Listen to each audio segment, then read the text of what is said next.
We want to take a quick second to tell you about our friends over at Cycle CPA.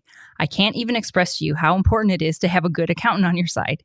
You know you want accurate bookkeeping and financial statements every month. Instead, you're often left with limited time to focus on the accounting side of your business and no reports to show for it.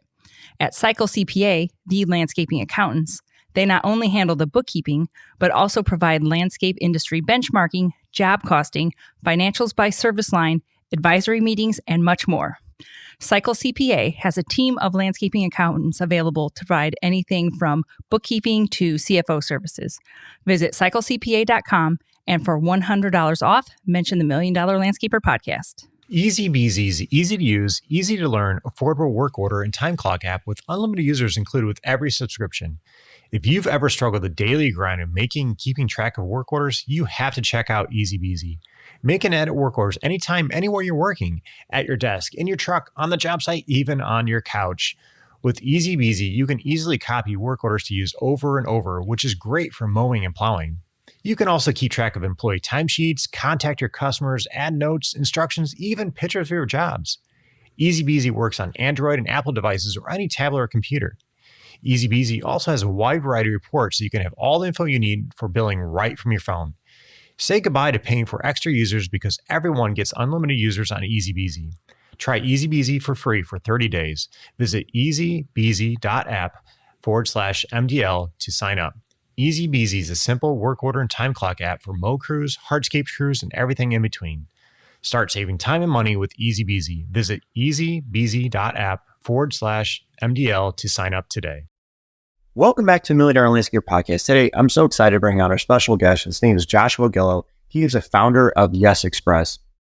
Yes Express is a company that helps teach outdoor living contractors systems they really need to be able to sell more work and live a more prosperous life. He has a passion for outdoor living. In fact, he's been in the industry for over 24 years. So excited to have you on here, Joshua. Thanks for being here. Thank you, Scott, for having me on. And yeah, man, it's been a fun ride. So I can't wait to unpack it here with you. Yeah, it's awesome. So for those that aren't familiar with you, you mind sharing a little bit about your story, a little bit about yourself, and how you got started in the green industry? Absolutely. Yeah. I have to say it's all my mom's fault. Right. So at the age of 5 years old, she started the garden center, and my father was a meat cutter and he was a manager at a store, and she wanted to start a garden center because both her kids took off to school. My brother's about 18 months younger than me. So, roughly the same time, took off to school, and she was bored. Loved to raise plants, started raising them right on the windowsill out in the house. My dad built her a greenhouse, and that's, the 40 years later, they're still in business, 10 acres of greenhouses and all. So I grew up in the garden center world and learning plants and growing them, selling them and all that. And it wasn't until about the age of 18 where customers started coming in and asking, if we could start installing these kinds of things. And then like, okay, cool. And growing up in that garden center, Scott, we never got paid $1 to work there, right? We had food on the table. We had plenty of work. We were never bored. Obviously didn't have phones back then. So we were, quite entertained with all the stuff going on. I'd go to farms on the weekend and bale hay for $20 a day, just so I had some extra cash, right? So didn't grow up with any money or anything like that, but it taught me tremendous lessons about, working for the sake of the working and the work ethic that comes with that kind of upbringing. But around age 18, customers started coming in and asking, hey, can you guys install this? Will your boys install this? Will they install that? And we started thinking like, hey, why don't we do that? Why don't we start installing things? And I'll never forget it, Scott, the first time we did a project for them, and they offered to pay us $1,000 a day to do work, for this project. It was a cleanup. And I was looking, I'm like, $1,000 a day? Scott, there's 7 days in a week. And I'm like, I had never even considered that kind of money before. And I'm like, whoa, this is crazy. Could we build a business around this? So my brother, my father and I started Timber Rock, which is our design build firm, and did that for about 15 years. And we started out with basic cleanups, and we never did lawn care as much, but we did a lot more cleanups and plantings and things that we knew best from the garden center. Got into ponds because we sold a lot of water and aquatic stuff there, and then moved on to doing just kind of, as the industry was changing and evolving, outdoor living became a thing, right? People wanted the patios and the walls and the fire pit. That became a thing that they wanted to buy. So we started offering all of these things and learning and growing. And like I said, we did it for about 15 years. And then I decided to get more focused I figured there had to be a better way to make money, because when it came to design build, I felt like there were so many years that by the end of the year, like, wow, we have all this money. By the end of the winter, we're in Pennsylvania. So by the end of the winter, we didn't plow snow. By April, after we paid the tax man, I felt like I was starting a brand new business all over again. And it was this cycle all the time. Like, I didn't know any better. I got my EIN from the government. They slapped me on the ass and said, hey, have fun paying taxes. I knew nothing. I didn't have a business background. I had to figure this stuff out. And I realized, wait a minute here, maybe there's a better way to do this. So I said, what was the best part of the design build side? And I want to take that with me and start a design manage. I see home builders doing this, see pool builders doing this. How do they manage the idea, the client, the experience, the monies, all of that stuff, but not have to have all the crews in house? So then I said, okay, why don't we start it? And that was, again, that was about 13 years ago when I started Master Plan, which is design manage. We do all the design work and manage the clients and permits and all that stuff. We just don't have any crews in house, right? So I figured I'd create something like the best of both worlds. And that's what we did. And I've got an incredible team that now runs that business. And it frees me up then to do other things like teach other people and how to do that and to all the different things that we've learned along our path in the last 25 plus years doing this. So they can get to the goal faster and not sit there and spin their wheels like I did for over 20 years until I started to figure these things out. So that's my story in a nutshell for you. That is amazing. Would you mind sharing with the audience a little bit more about US Express? Absolutely. So I had a problem with Master Plan, my design managed company. I was constantly putting more money into advertising, and I noticed that I figured, okay, if I just put more money into marketing, I could get more leads that were qualified out the backside and more projects that I could sell, right? So if I went to see 4 projects and got 1 or 2 out of them, right? 25 to 50% closing rate. I just need to ramp up the front side so I can get more leads in so that I'll have more at the end, right? Makes sense, right? More in, more out. And so I was doing that. But the problem I had was I sit there thinking, man, I just don't have as much time as it takes to do all this. I don't, time is finite. We all get, whether you're Elon Musk or you or me, we all get 24 hours. And I've got a family, 2 young boys, all this stuff. Like I have a life too that I just can't, if I up the marketing side and increase the amount of people I have to go see, I still feel like there's a problem here. Like, what if I saw less people and got more to say yes? That was a big question I asked. How can we do this? Maybe it's an internal problem. Maybe it's a problem within the business that if I just solved that problem and I went out and met with clients and 90+% of people said yes to me, I could see less and make more. I could spend more time with my family and I wouldn't have all this struggle and frustration, which I did for years, dude. You have no idea how many times I've been told no because I just thought volume was what it was all about. Just see more people. Someone is going to say yes, see more people. And eventually some did. But all the wasted time, all the wasted designs, all the wasted proposals, my goodness, the ones that just, or the better yet, we did the design for free back in those days and a proposal. And next thing you know, you drive by 6 months later and your competitor's building it. Your design, right? And you're like, what the F? What are you talking about here? Like, why did this happen? Like, I spent all that time. I might have 8-10 hours in a design and a proposal and the ins and outs for the project and all this stuff or more. And someone else gets it. I'm like, that's time I just robbed from my family. And I didn't really realize that when I was young because I had tons of time and didn't have a lot of responsibilities. But when a family comes along, it becomes different, right? So I said, there has to be a better way. So what I did is I hired a sales coach and I said, look, here's the situation. I'm trying to minimize how much I need to put in the front side, the marketing side, and maximize how much I get out the back side. And yes, it's proposals, projects, profitable projects. Like that was the goal. How do we do this? I don't know anybody else that's doing this right now. All they want is to ramp up the marketing and hope like hell they get a few at the end. I want to flip that. So we did that and created this model where we have a sales process, right? We designed it just for that business. And the crazy thing is, Scott, in less than a year, we doubled sales, added $1 million to the top line, $200,000 to the bottom line at the time, right? And I saw less people. I was home more with my family. And I was like, wait a minute here. This is really the best way to do this. I'm like, holy crap. Like I said, all right, now this is good that I figured this out, but who else could use this? So I reached out to some others in the industry and said, hey, why don't you try this? I'll train you what I learned and see if it helps you. And they started doubling their businesses. And I was like, holy moly. I'm like, we're on to something here. And I know the struggle that I went through. I know all the time that I had to tell my wife, I can't do this or don't schedule something for me there because I have to go out to these projects. I was so freaking self-important.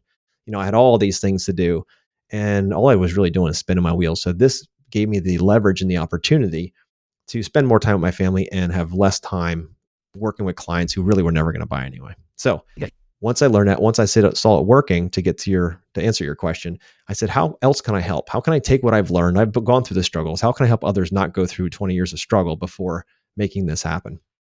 And so I decided to start Yes Express to help people in our industry, landscapers, hardscapers, outdoor living professionals, have a better conversation with their clients so they can make sure they're weeding the right ones out in the beginning, make sure they're going to spend their time. Because think about it, if you have 10 people that call you, say in a week, right, or day, it doesn't really matter.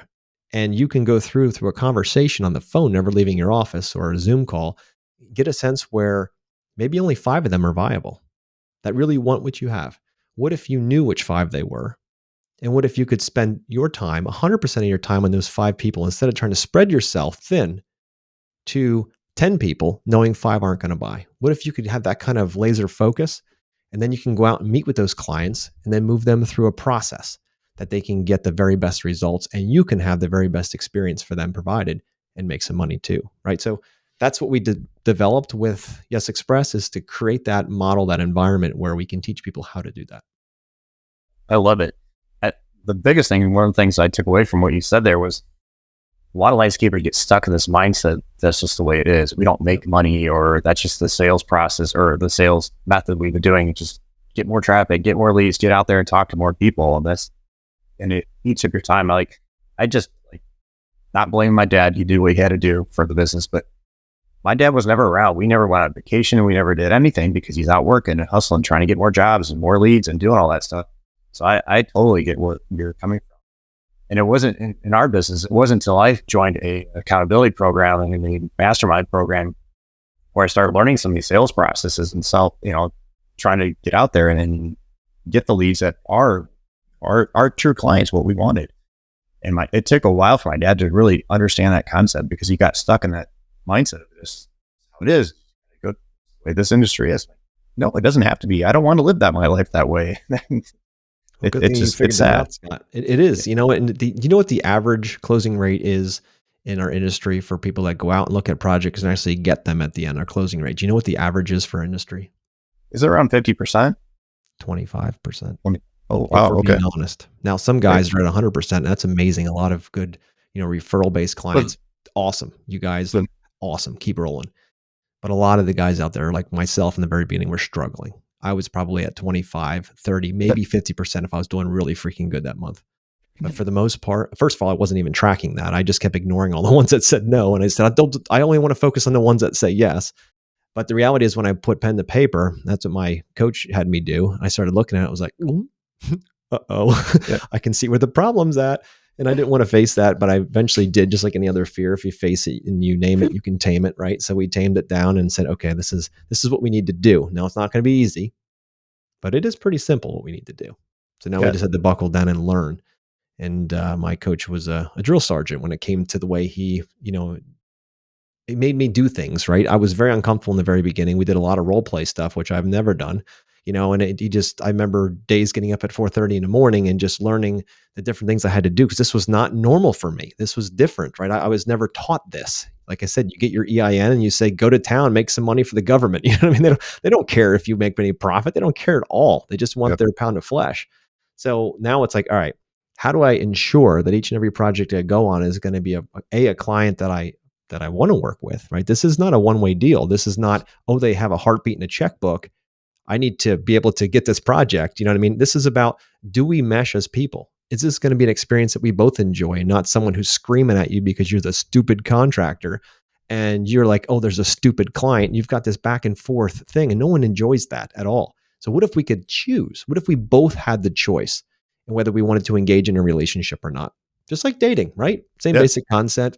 So it's a matter of like, do you both want to be in this together or not? And, it's through a process, you can find more of them. You're not going to get every single one. There's nothing that works perfectly out there, but it's a matter of getting a lot more of what you want. Grateful clients that are willing to pay you what you're worth and are willing to listen to your suggestions and let you lead, and not be being told and smashed down because you're the stupid contractor and I'm the guy with the checkbook telling you what to do. Those people need to get out the door quick.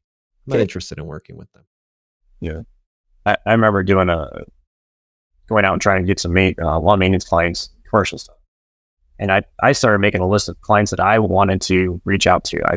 Clients are in the areas I want to be into, and ones that I could see that were taking care of the property and not letting it go. Just our ideal client.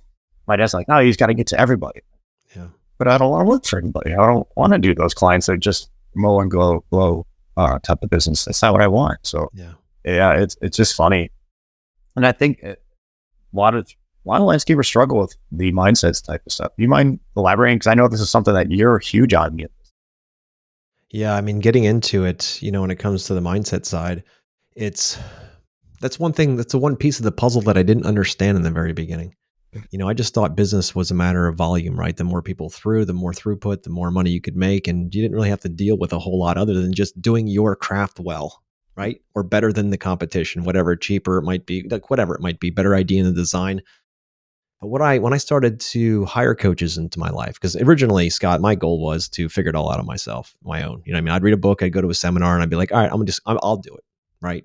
I'll do it. No one else has to help me. No holding my hand. I'm just going to do it myself. And the problem I found is that I can take a long time to get these things done. I'm like thinking, wait a minute here. If I look at the people that I respect most in life, like the business owners and the fathers and the entrepreneurs out there, and I look at them and I say, what's a common thread that they all have? And one thing that they all have is they work a lot on themselves. And I was like, but how do you work on yourself? Like, I don't understand that. I thought it was all about getting better at my craft. I thought it was always about better landscaping or planting bushes so they don't die, or learning like different Latin names or better ways to install pavers. Like, that's what I thought the education went to. And what I've found here, Scott, and this is the part I hope the listeners really take in, is these guys and gals that I was looking up to, they invested more in themselves than on themselves. And what I mean by that is they were willing to take time and money, resources, right? They were willing to take those and push themselves to the limits, their perceived limits. And what they then realize is there's so much more beyond that, because most people get trapped in the 6 inches of real estate between their ears, right? Most people think, you know what? And I'm guilty as hell of this too. I mean, when I was younger, this was me. I'm not sitting here yelling at the listeners. I'm simply saying that this was me too. I thought that everything that was going on in my life was, showing me that I was always going to be that way, that I was born that way, that my parents, my upbringing was this way. This is how it's always going to be. I'm only ever going to make just enough to pay the bills. I'm only going to make, have just enough clients to make this thing work, and just enough to keep the employees busy, and just enough. So I had this just enough mentality and the mindset. And I'm thinking, where did I get that from? When I started seeing others and I started investing in myself and getting really uncomfortable and asking big questions that were scary, like, am I enough? What will other people think if I don't do what I normally do? Right? Do I have what it takes? Constantly thinking through these different thoughts and thinking like, wait a minute here, this opens doors, man. Like this is Pandora's box when you start getting in there. And I started to work with people, and I hired my first not my sales coach, but my first life coach. He was from, I don't know if you ever read the book E-Myth. Yeah. By Michael Gerber. Excellent book. It's one of the first books I read in this subject. And I hired a coach right away. And I'm like, you know what? I need to hire somebody that can help me with this. I didn't have the money at the time. It's like, crap, we're going to come up with like $2,000. Like, where am I going to come up with that kind of money? And what's this guy going to tell me that I already don't know? Because of course I knew everything back then, right? Like, and so it's like, what's he going to tell me? And one of the first things he had me do, Scott, I'll never forget it, is he had me write my own eulogy. So he said, your exercise for the week is to write your own eulogy. And I was like, what are you talking about, John? You're out of your mind. Like, how do I even do that? He goes, picture this. Your wife, your kids, your family, your friends are all in the front of the church. Your box is right in front of them. They're saying a eulogy over top of you. They're telling your life story and what you meant to them. What do you want them to be saying? It is not from an ego side. It's none of that. What do you want your life to have meant? Do you want it to be the guy that just worked all the time, was never around? Or do you want to make a big impact and know that I have 2 sons, so know that your sons are living in the model that you created for them? And I was like, oh, that's not going to be easy. So I'll never forget it. I sat there on a Saturday morning. I'm sitting around my kitchen table, and my little guys, they were probably 3 and 5 at the time. They're running around under my feet, around, having fun. And I'm bawling my eyes out, writing this eulogy, because I knew, Scott, that I was not that man. I was the man that was addicted to my work. I was the man that just went there for safety. I went there because there's certainty and I can control it. this whole thing with kids and family and all, it was uncertain and you didn't know what was going on. So I felt like I always gravitated toward the easier stuff, right? The things that I can control. And I sat there weeping like crazy thinking, you know what? If I want to become the man that I'm writing about right now, I need to change some big stuff. And that started me on a journey. That started me on a journey of self-discovery. And it's been nothing but incredible.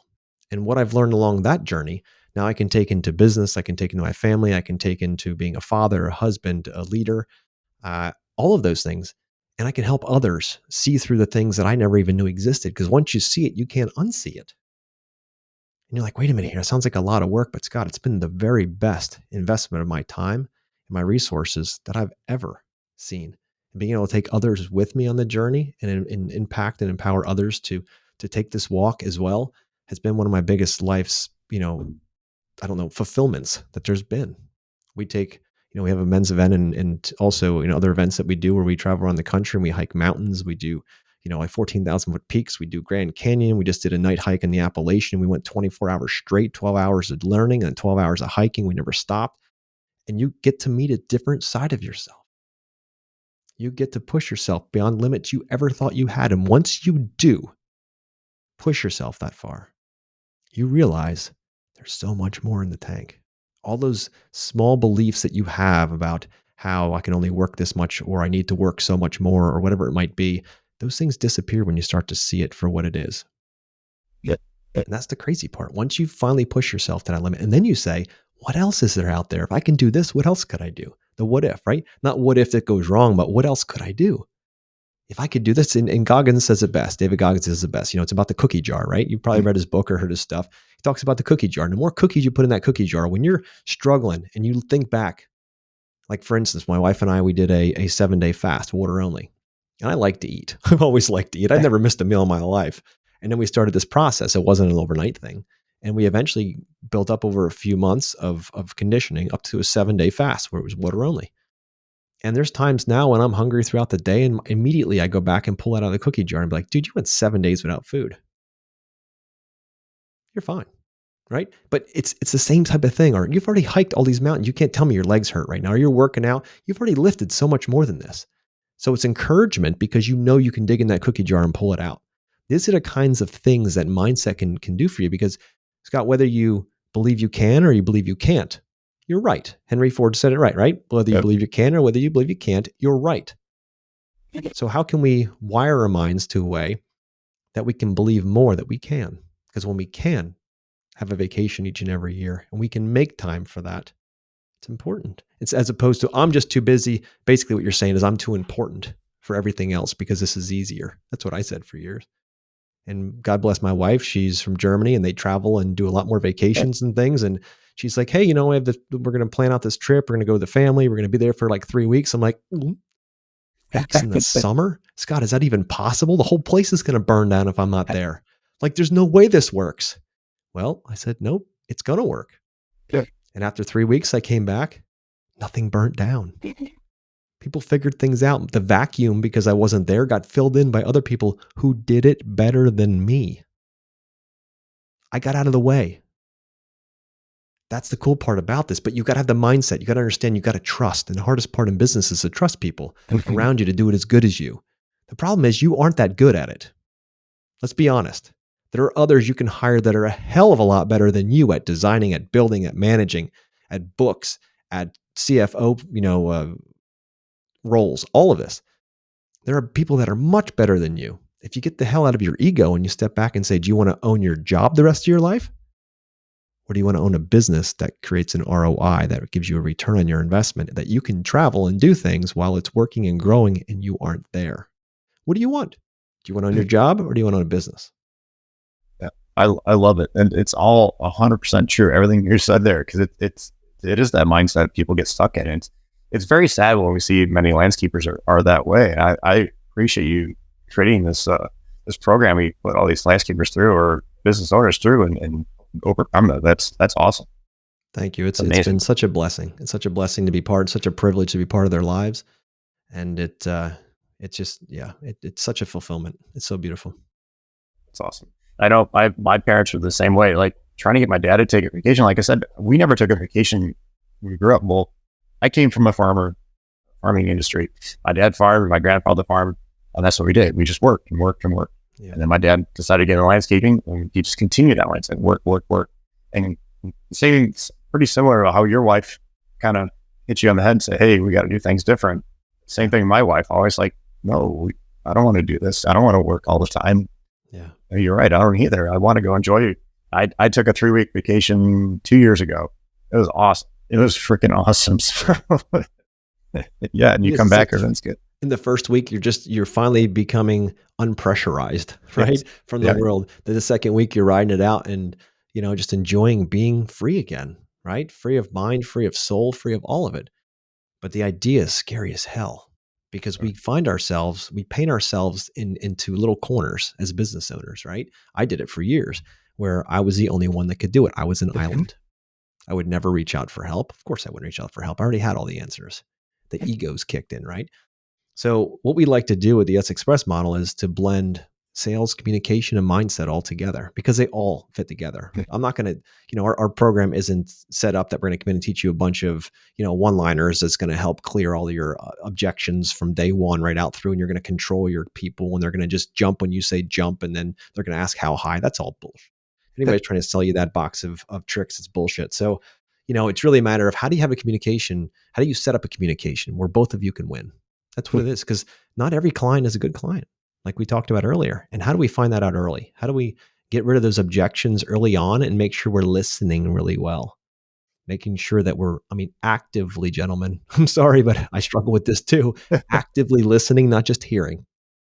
When Mrs. Jones says she wants to have a new deck put on the back of her house or a new patio put out in the backyard, and she wants to sit out there in the sun and bake like a seal because she loves the sun. She's a sun worshiper. You better make sure you're writing those words down because Mrs. Jones doesn't want to pave her patio. She wants an outdoor space. She wants a patio that she can bake like a seal in the sun. That is what she wants. When you say patio, she doesn't want that. She wants all of that, right? You have to paint the picture with her, give her the brushes, let her do it for you. That's where active listening comes in. If you aren't listening and you just write down patio, she doesn't want a patio. She wants a space she can bake in the sun like a seal. Understand the difference? It's huge because people think of it. If I say the word car right now to you, Scott, immediately, whether we like it or not, we immediately get a picture in our mind of what a car is. And what's the likelihood of the picture I have in my mind for what a car looks like? Color, make, model, how many tires, all that kind of stuff. What's the likelihood of it being the same as it's in your mind right now? Sure. Probably not.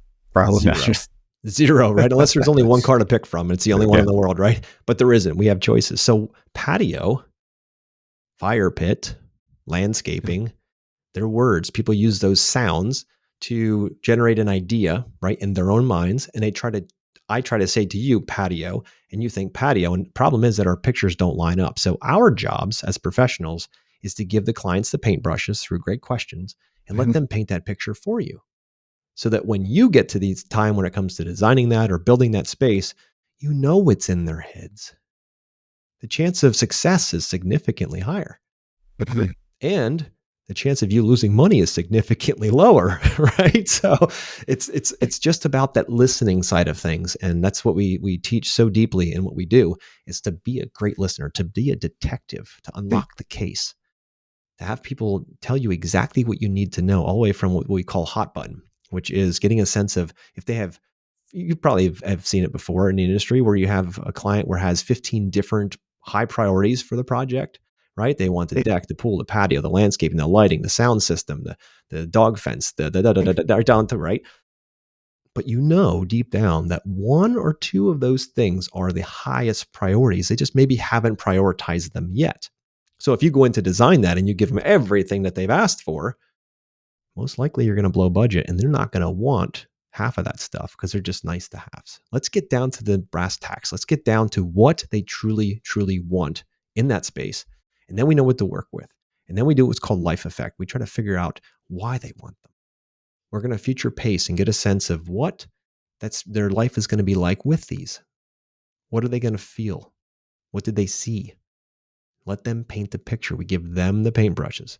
And by the end of those two processes, which are very simple and fast, those two processes, we have a very good idea of what we need to design. They've already painted it for us in their words, and we're capturing their words so that when we go back to them and explain to them, here, Mrs. Jones, look, you mentioned that you wanted to have a patio in the backyard that you could bake like a seal in the hot sun.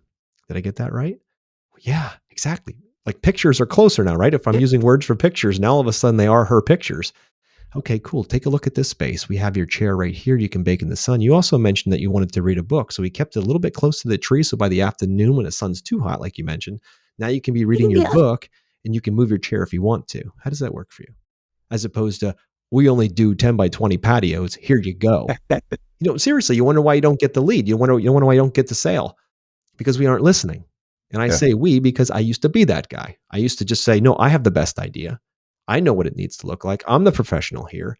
Basically, sit down and shut up. I'm going to show you what it's going to look like. People don't want that, especially not nowadays. What they want is someone who listens well, who can solve a problem in the most logical, efficient, and beautiful way based on what they want. Well, I loved how you kind of went through and you said you have like a process that you go through, and this is all part of your sales process that you teach in your system, correct? That is correct. Yeah. Yeah. We also hit on something that most they cringe at or they shy away from, and it was the one thing that I shied away from for years because I didn't know how to handle this subject of budget and asking for the sale. Like, how do you do that without sounding sleazy? Hey, Mrs. Jones, how much money you got? Right? Basically what you're asking, right? Yeah. How much money you got? And the problem with that is that no one feels good in those kinds of situations. So what we have to do is we unpack that. We have three questions that we ask, and those three questions unlock that every single time. And it's the amazing part is if your client gives you the budget, if Mrs. Jones, you're talking to her and you end up working through this process and you get the budget from her and she tells you, I've got 25,000, I've got 125, it doesn't matter, fill in the blank. I have X to work with, or I have a range of X to Y. What's the likelihood of her upholding that budget when it comes time to look at numbers later versus us saying, you know what, Mrs. Jones, sorry, that project is going to be $125,000. Does that work for you? You're telling her versus her telling you. There's a massive gap in there because she's going to probably say, yeah, okay. And in her mind, she's thinking, no way I'd spend that much, but maybe they got some ideas I can pare down at the end and I'll make something work because I'm desperate or I never worked with a designer. Because let's be honest, most people in our industry don't realize that homeowners only buy outdoor living once or twice in a lifetime. It's not like a car where it's a 3 to 5 year cycle where they're used to the sales process. They're used to buying a car. They know what they can compare model to model. I'm going to go out and look for a Ford Explorer or a Jeep, this, whatever. Like people are used to being able to compare. How do you compare proposals when you have completely different solutions? So a client then only looks at numbers and then uses their gut to fill the rest in. They don't know. How can you blame them? Yep. They're trying to do the best they can. They don't have any experience in this category. So it's our job to be the guides, to guide them with value first. And be okay if the client, we call it outcome independence. If the client doesn't go with you, how do we direct them to a solution they're going to win with if it's not us? Scott, we've gotten so many referrals from people we've told no because we weren't a good fit, then it'd blow your mind. Because next thing you know, they're like, well, you know what? Master Plan wasn't the company that could do what I wanted to do. I just needed a simple fence. But we had a deep conversation, and my cousin is actually building a house, and I think what you offer is exactly what they need. So then cousin calls. Next thing you know, you're like, oh, it is helping, right? So value first, you guide people. You're not the hero in the situation. Oftentimes, I was trying to be the hero in this situation. I'm not the hero, the guy with the best idea. I'm going to tell you what we're going to do, and you're just going to follow me. No, asking good how and what questions are going to open up a great conversation. And in that conversation, you're going to be able to let them paint their own picture. You take that picture, you build it. It's very simple, but setting expectations is the most important part up front.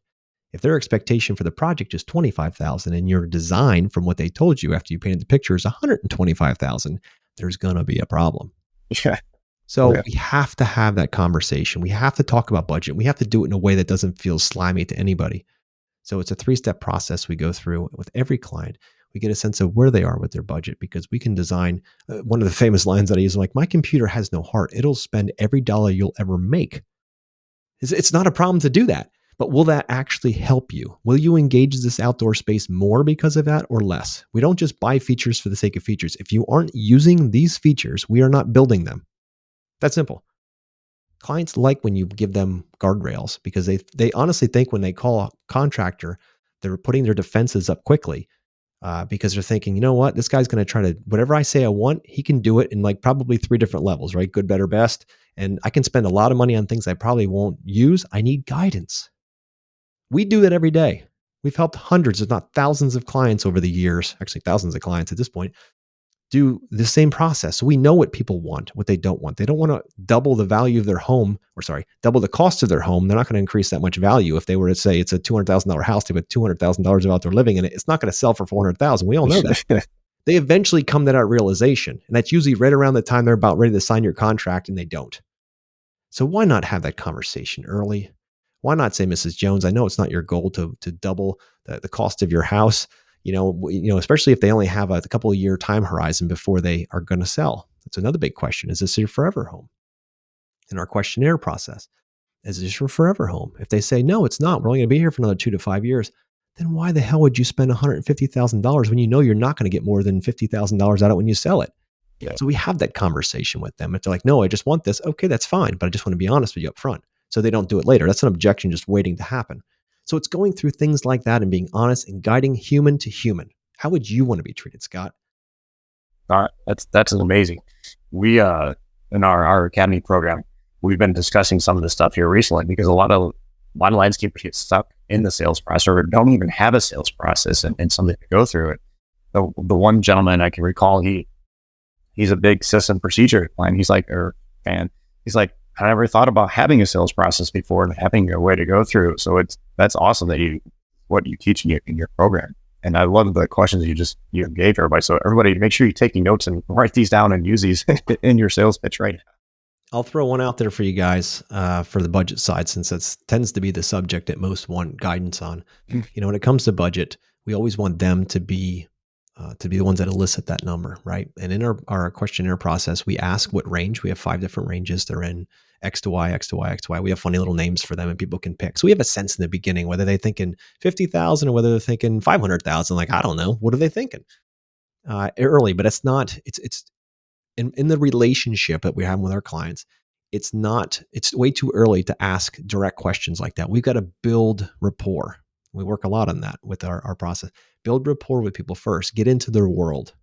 Understand them so they feel like they're understood. And once they feel like they're understood, they're going to open up a lot more. If you're just asking them point blank questions with no connection, there's no rapport built, they're not going to give you honest answers. They're going to just tell you whatever they want to tell you. And then later on, it'll come up as an objection. So bringing them through a process where they can be honest with themselves and with you is going to get you to where you need to go faster. Now, I say all of that because now we'll go back to the budget side of things. So if you're working with a client and they provide a budget in that questionnaire, let's just call it 50 to 100,000, whatever, right? That's great that they give you a $50 to $100,000 budget, but there's a big difference between 50 and 100,000, isn't there? Oh yeah. Right.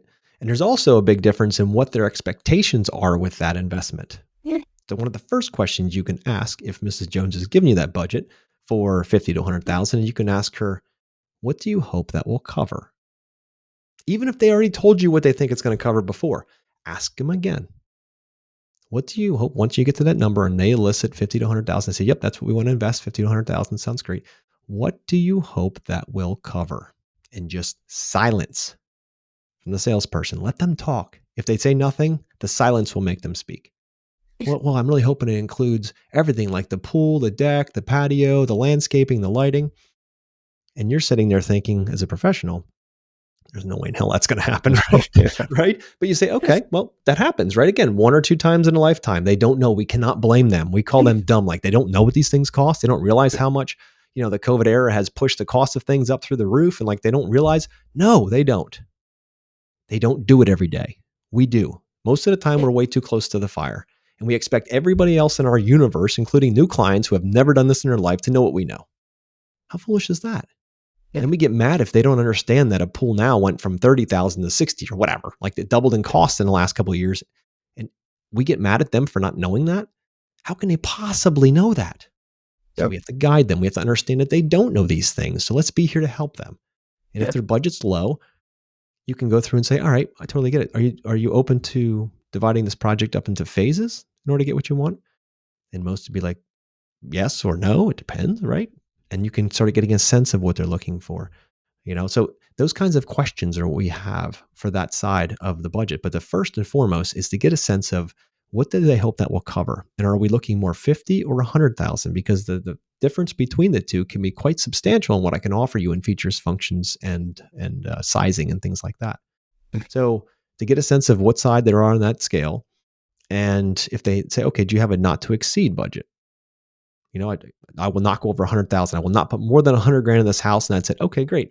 So what do you hope that will cover? And you can move through that process, right? And then if they're way off track and they've got $250,000 worth of wants and they've got a $150,000 budget, whatever, you can say, okay, are you guys open to learning about what these things really cost? We're asking permission to have that conversation. You can't just say, guys, you suck. This is what this stuff costs. Have you lived under a rock? That's what we want to say, right? But that's not how we approach this. We have to understand there's always empathy in our conversation. These things are simple to learn. It might sound like, oh my God, this is so foreign. He's speaking Chinese right now. It's not that hard. I train hundreds of people and companies around the country yearly on this exact subject in order to help them have a better conversation. The crazy part then, Scott? This isn't just business then. They start to communicate better with their wives, with their kids, with their families, with friends, with teams, because they start asking questions as opposed to talking a lot. Mm-hmm. And then they get a much better view of what their world looks like, because everybody looks at it of a certain filter of life experiences, traumas, everything, right? They look through a filter through their eyes and they assign meaning to everything. We all do it. It's a human nature. It's a human experience. We need to get into the world and see what their filter is.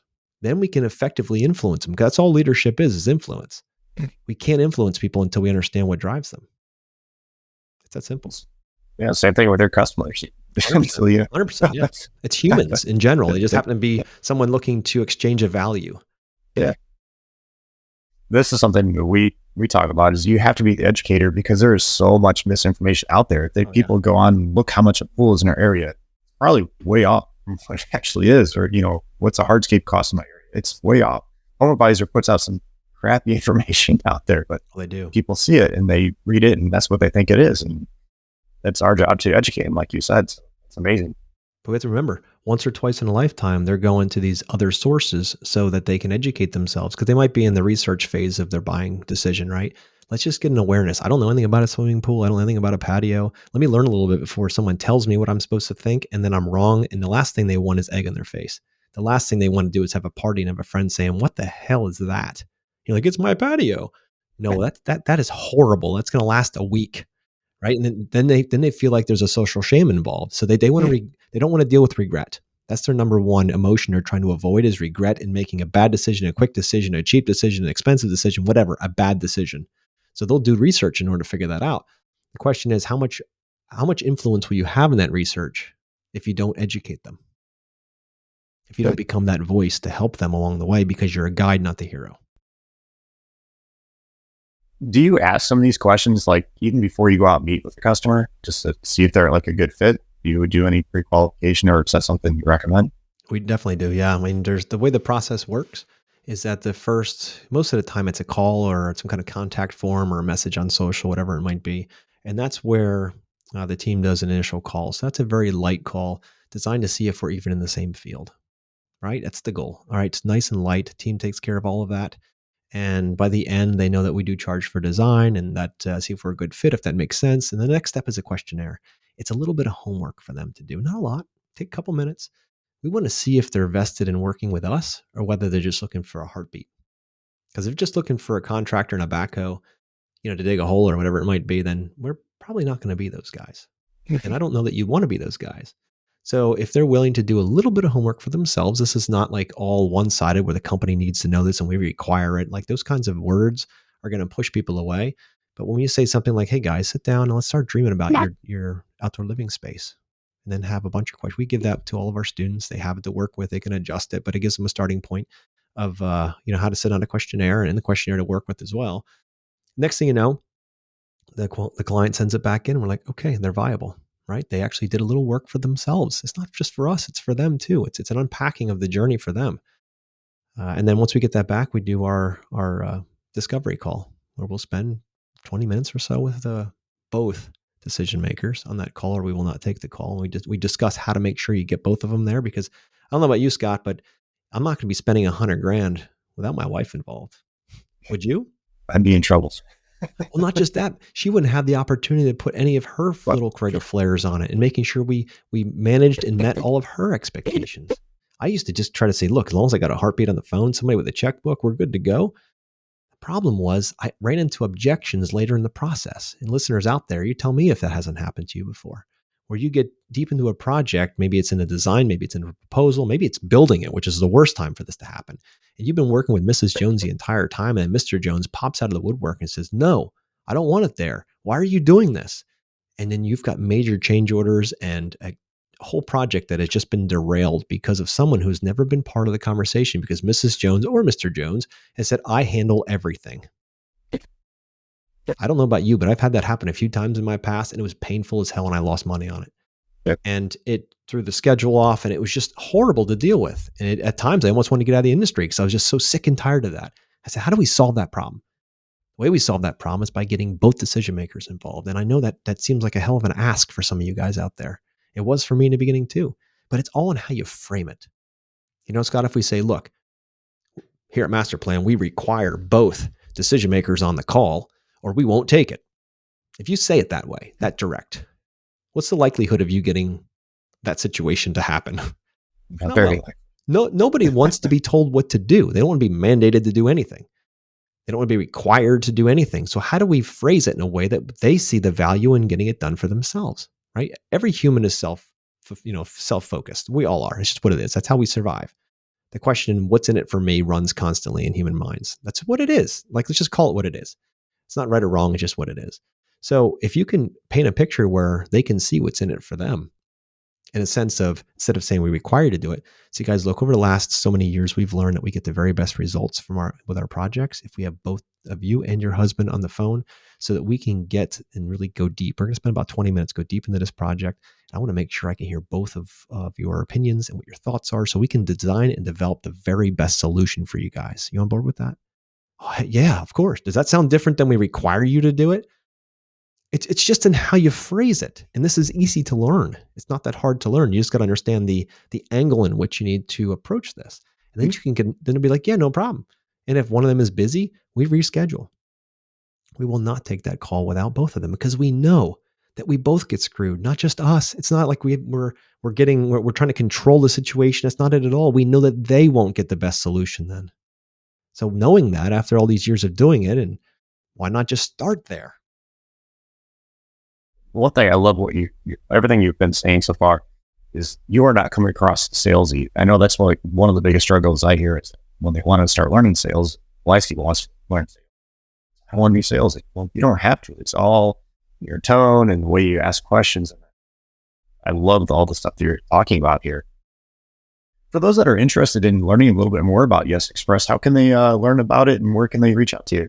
Absolutely. And I appreciate that. So if this does sound like you, if you're a landscaper, hardscaper, outdoor living professional that would love to spend more time with their family and less time chasing leads, and would like to take their closing rates way up, as opposed to being the 25% average or even 50% on the great side, if you want to get that up to 80, 90% closing rate, reach out to us. That's what we help you with. And it's not just a bunch of stupid questions that you can feel sleazy about out there. We don't teach you how to sell shit. We teach you how to have a conversation with people, human to human, and figure out if you're the right fit. That's really what it's all about. So you can go on our website. It's yes.express, not .com. It's yes.express. You can see our website there. We have some programs. We have a sales mastery program, which is a program that is focused primarily for design build and design manage professionals who offer design as an option, and we'll be selling that design to the client. We find that design is mostly needed above a $25,000 project. Anything below that, you can sometimes get away with basic stuff, unless it's like a one-off, we call them, or if it's like a retaining wall or just like a long flower bed or 55 of those things planted, whatever it might be. But if you're dealing with design and charge for design, which you should be, then we teach you how to have that conversation. And so many times we've worked with clients that have thought the project was going to be $25,000 or $30,000. And by the time we had a good conversation with them, they opened their budget a lot more because they didn't even know these things were possible. right? So that client that might only come in at 30, they might leave at 130. They might leave at 50. They might leave at 20. You never know.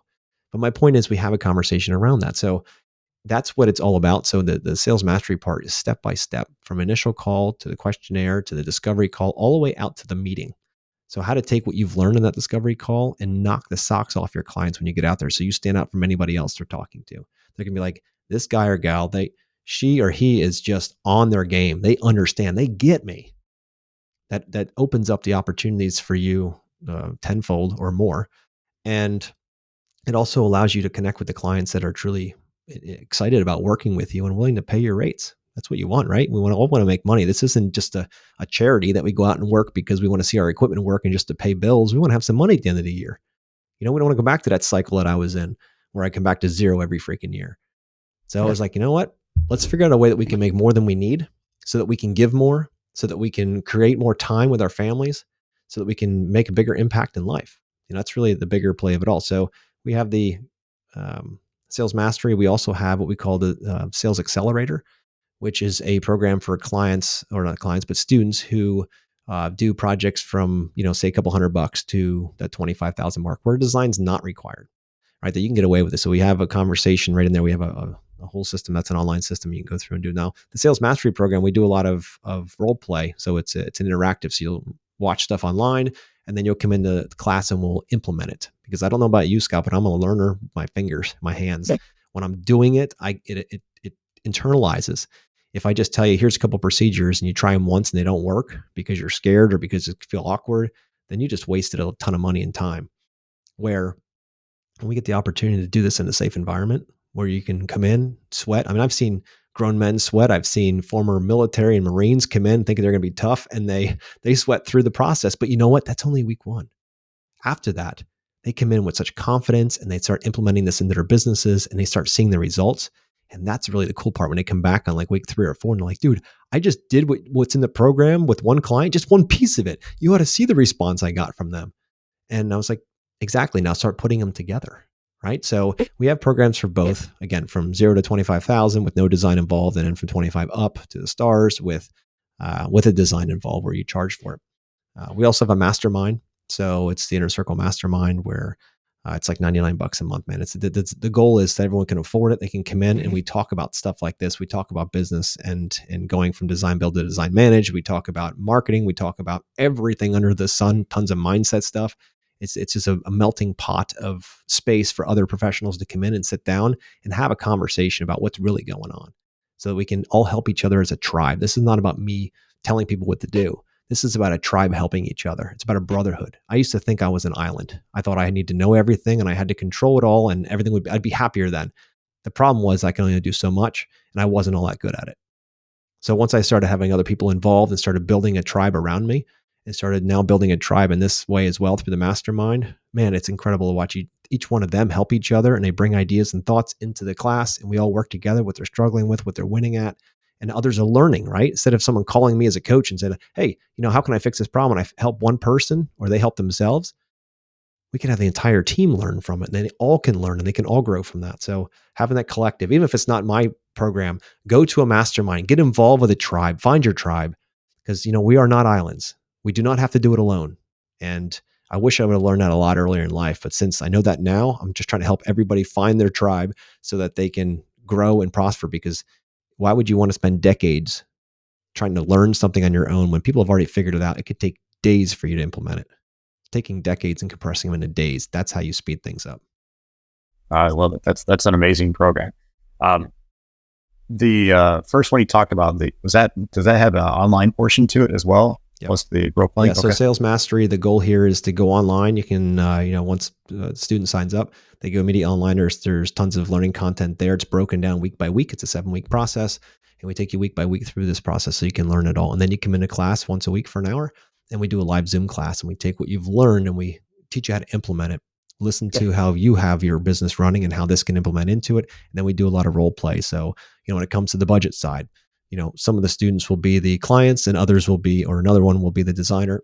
And we flip flop back and forth so they can see it from both perspectives, and they can say, wow, it really felt sleazy the way that was said. Okay, try it this way. And then we show our way to do it. Next thing you know, they're like, I felt a lot better. And I could say that to anybody. That's the idea, right? It's never about selling. I'm not selling anything. I'm just trying to help people find the best solution. And if it's us, that's awesome. If it's not, we're going to direct them to somebody it is. Awesome. This is an amazing conversation here, guys. I hope everybody was taking notes and writing down some of the key information that Joshua talked about here today. Joshua, I do have one quick question if you have 1 second before Please. Yeah. So since you've been in this industry for roughly about 24 years, what do you think has been one of the biggest changes you've seen come through this green industry?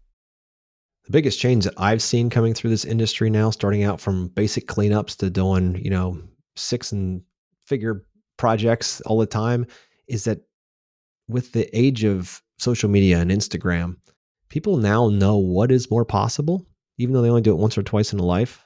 They want the outdoor space to be an expansion of their indoor space, right? In the beginning, that wasn't the case. They just wanted the patio or a deck. And you remember those square slabs out in the back where everybody kind of huddled onto, felt like they were in prison because they didn't want to step in the grass, and they have all the chairs, you're moving tables around because that's all grandma could afford. That's changed. They want all the comforts of inside the house. They want it outside, and they want to make a statement, right? That's what they want. They want a space that's comfortable. Our job is to make sure that they aren't over-investing in that space. That's our job. So if we think of it that way as the guide, trying to guide them through that process, because everything looks good. Everything looks fun on Instagram, but not everybody has a $500,000 budget to build what they see there. And they have no idea what it costs. How could they? So it's that integration. It's that whole package that extends that living space from indoor to outdoor with the same comforts and, like heaters and all that stuff outside. They don't want to be cold. They don't want to be wet. They don't want to be in the sun. They want to be comfortable. So let's define what that looks like for them. That's one of the big questions. Mrs. Jones, you mentioned comfort in the backyard. What does comfort mean to you back there? What does that look like? Let her paint the picture. Give her the paintbrushes. And she'll say, well, I really just want to sit there and read a book in the afternoon and watch my dog run around in the backyard, and the grandkids come over and are throwing water balloons at each other and throwing, their paper airplanes around. Guess what you're going to put in your design? She's painting it for you. Yeah. Yeah. I love it. Some great stuff. Joshua, well, thank you very much for being on the show today. I greatly appreciate you taking the time with us today. Just again, can you give that a website that listeners can listen out to or reach out to, I should say? And also, just so everybody knows, I'll put it in the show notes. Absolutely. Yeah. So it's yes.express, not .com. It's yes.express. Also have a podcast called the Outer Spaces Podcast. You can find it on all of the platforms that have podcasts. You'll find it everywhere. Been doing it a long time. And, for me, it's about giving back. I've been so blessed in this industry and had so many amazing people that I've able to ride on their shoulders throughout and all of that. And now it's a matter of how many people can we possibly help? And I know that's why you do what you do, Scott. You don't do this for, it's not easy to keep all this up. And I know you've been doing it a long time. It becomes a give back at a certain point. And we're like, what I wish I want to be the person that I wish I had back in those days.